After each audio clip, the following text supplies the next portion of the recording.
2021 года.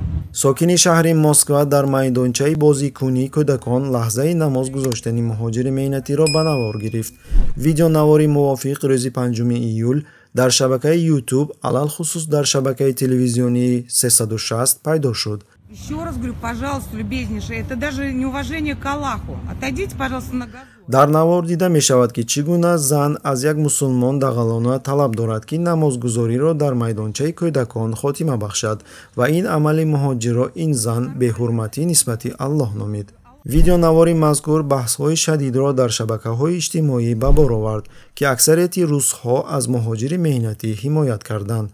شبکه تلویزیونی 360 چرا شما نشان نمی‌دهید که چگونه کودکان نابالغ در باغ‌های استراحتی مسکو نوشاکی‌های اسپریت‌دار می‌نوشند؟ سوال می‌کند یکی از کاربران با لقب سم دبرا ایمیرا. یک کاربر دیگر با لقب رزاک آن نوار را با سخنان زیرین شرح داده است. بگذار شما در آنجا نوشاکی‌های اسپریت‌دار بنوشید، کودکان از کرده‌های شما عبرت بگیرند. Строение 2.